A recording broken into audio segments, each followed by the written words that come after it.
안녕하세요. 비즈니스워치의 이밀곤 기자입니다. 코로나 여파로 주요 ICT 기업들이 대거 불참한 가운데 열린 세계 최대 IT 전시회 MWC. 올해 행사의 깜짝 이벤트이자 하이라이트는 뭐니뭐니 해도 테슬라, 스페이스X의 최고 경영자 일론 머스크의 등장인데요. 머스크는 기조연설을 통해 우주 인터넷 서비스 스타링크에 최대 300억 달러를 투자하고 8월부터 시범 서비스를 하겠다고 밝혔습니다. 아울러 이번 행사에선 올해로 상용화 2주년을 맞는 5G 통신의 역할 및 5G가 우리의 삶을 어떻게 변화시킬지에 대한 논의가 이뤄졌습니다. 이번 MWC 리뷰편에선 올해 행사의 한 이슈, 일론 머스크의 우주통신 계획과 상용화 2주년을 맞은 5G가 나아갈 방향에 대해 알아보겠습니다. 코로나 여파로 2년 만에 개최한 MWC는 예년보다 참가 기업이 감소하는 등 흥행 성적이 좋지 않습니다. 현장 전시업체는 직전 행사의 2,400개에서 절반 이상 감소한 약 1,100개에 머물렀으며 세계 143개국에서 3만 명가량이 찾은 것으로 알려졌습니다. 삼성전자가 스마트워치용 UI를 공개하면서 이목을 끌었으나 최신 스마트폰은 내놓지 않아 예년처럼 뚜렷한 볼거리는 없었습니다.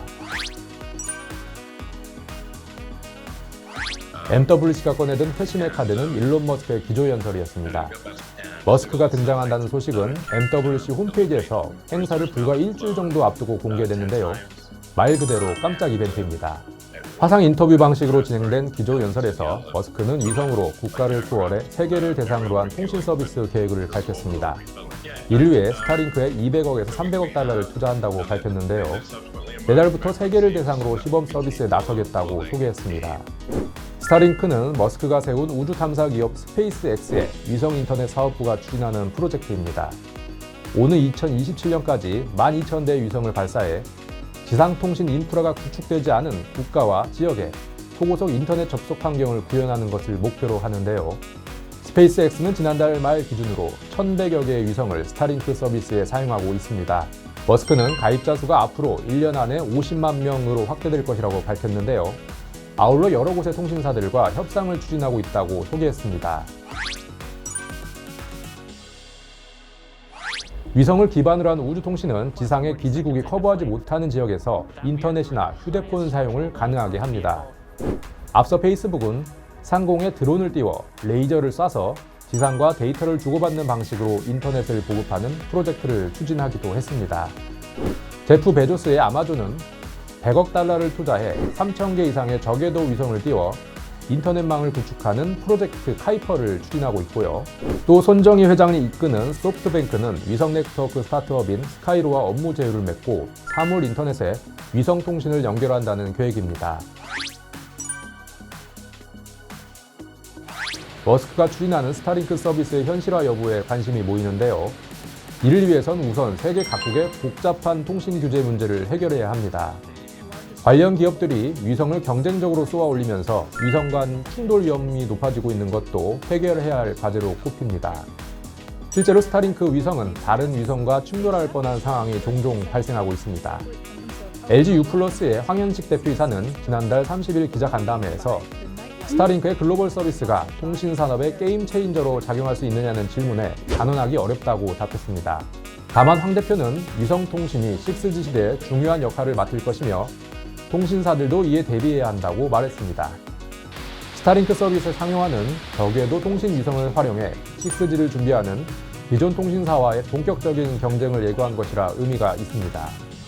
우리나라도 6G 시대를 대비하기 위해 위성 통신을 활용, 초공간 통신 서비스를 추진하고 있는데요.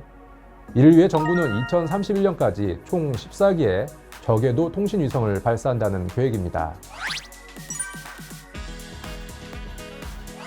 코로나 여파로 2년 만에 재개한 MWC.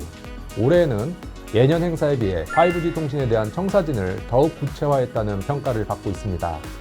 그만큼 5G 서비스가 보편화되고 있으며 일상생활에 더 깊숙이 침투하고 있기 때문인데요. MWC를 주최한 GSMA의 마츠 그란리드 사무총장은 기조연설에서 5G는 올해 말까지 세계 인구의 5분의 1에 적용되며 5G 통신망 확대는 기업의 디지털 촉진을 유도해 2040년까지 연평균 7천억 달러의 이익을 창출할 것이라고 밝혔습니다.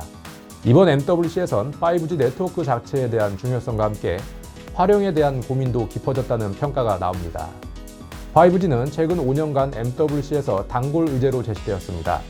2019년에는 5G가 상용화할 당시인데요.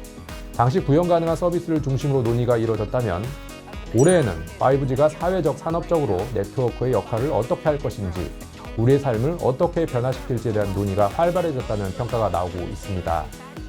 KT경제경영연구소는 MWC에선 그동안 GSMA라는 유럽 중심의 사업자들이 중추 역할을 해왔는데 이번엔 세계 통신사들이 너도 나도 개방과 협력을 이야기하기 시작했다는 점에 주목했습니다.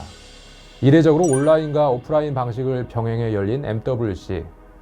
코로나 델타 변이 바이러스 확산 우려에도 세계 3대 전시회 가운데 하나인 MWC가 치러졌다는 점은 포스트 코로나 시대를 앞둔 상황에서 그 자체로 의미가 있어 보입니다.